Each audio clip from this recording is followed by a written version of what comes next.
time. So last time we read the chapter called The Raft, and it was all about the children building a raft. And the question of the day last time was, what are the children building? Well, we know they were building a raft. And why? Well, Fred thought that it could get them out of the rainforest and get them back into safety. And also, your creative action, a creative task was to draw the raft and the children. So I can't wait to see some of your drawings or models on Seesaw. Today's chapter is called Maiden Voyage. Leela was waiting outside the den. Her arms were wrapped around her knees and she was glaring at him furiously. You! I thought you were dead. I was down by the river. Scratch a message in the dirt next time. Yes, of course, sorry. But Fred could barely concentrate on what she was saying. The raft is ready. Will you come and try it out? Max has to brush his teeth first. His breath is disgusting. It's scaring the dragonflies. Leela picked 4 twigs and shredded the tops with her fingernails until they looked like paintbrushes. Here, Leela handed one to Fred. If our teeth drop out, it will just make everything worse. It did feel better, Fred had to admit, to sweep some of the fuzz from his teeth. But he was bursting with impatience. He gave 3 scrubs and dropped the brush. Come on, he said, as soon as Con had spat decorously into the stagnant pool. Fred led them at a run down to the river. They stood, panting, while he showed them where the loops had been made double thick and how he had added extra branches all the way around the outside. What do you want us to do? Said Con. Clap? Fred did, secretly, just a little, but he grinned. No, I want you to get on it. He edged the raft onto the bank. It slid down the mud, landed on the water with a splash, tipped up on its right side. Fred drew in his breath and righted itself.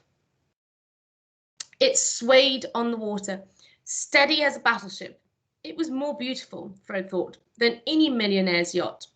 He kept a firm hold of the liana tied to the right-hand corner. It floats, said Max. Of course it floats, said Con. It's wood. Fred waded into the water, crossed his fingers, and hauled himself up. The raft dipped and spun under his weight as he climbed on, then steadied, rocking on the current. He paddled it closer to the bank. Climb on, he said. Max, wait, said Leela. Before anyone could stop him, Max had tipped himself headfirst down the bank into the river. He came up spitting mud. Pull me up, he said. Fred hefted him by his armpits. Con and Leela followed more slowly, studying the water for piranha. Piranha are these dangerous fish. Fred offered a hand to each. Leela took it. Con did not. The raft shook as they arranged themselves, but soon they were sitting, crouched on the wood and vines, bobbing high on the water. It works, said Max. For now, said Con ominously. Let's go down the river, said Fred. Why? Demanded Con. We know it floats with us on it. That's what you wanted. We needn't go far, just to test it. Here, under the cover of the trees, the current was slow, but out in the middle of the river it spat and bubbled with speed. Fred could feel his skin twitching to send the raft down those waters. Let's try, said Leela. Her knuckles were pale where she was gripping the edges of the raft, but her eyes were hungry with curiosity.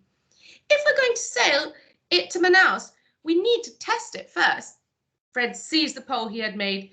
He'd smothered its bark with the edge of a flint, and it was twice as tall as he was. The raft buckled under them. Fred felt his heart buck in unison. Careful, said Con. The skin around her nose and lips was greyish-green. Don't go too fast. We need to be able to get back.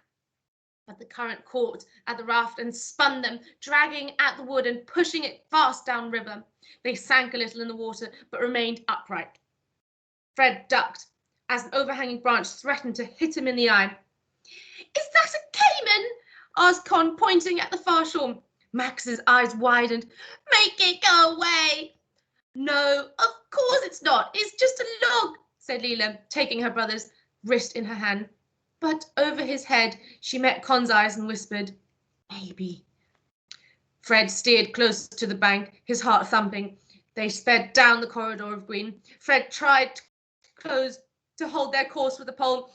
Trees dipped into the water on either side of them like curtains at the theatre, Fred thought, with the river as the stage. Two bright birds with yellow bellies flapped overhead. Blue Marcos, said Leela. I tried hard to persuade Mama to let me have one of those as a pet, but she said Max was loud enough on his own without a parrot. It's funny, said Con. I never really thought much about birds before. The birds here make the birds in England look like they're dressed for a job interview. The sun beat down on the river, sending a green and silver light in their eyes. Fred followed the current downstream. They came to a fork in the river. Someone will have to remember which way we've come, he said, or we'll get lost. There was a pause. Then Con said, I'll remember if you like.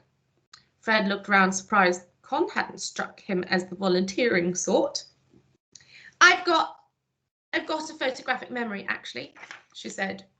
Really? Asked Leela, fascinated. You mean you can see pictures?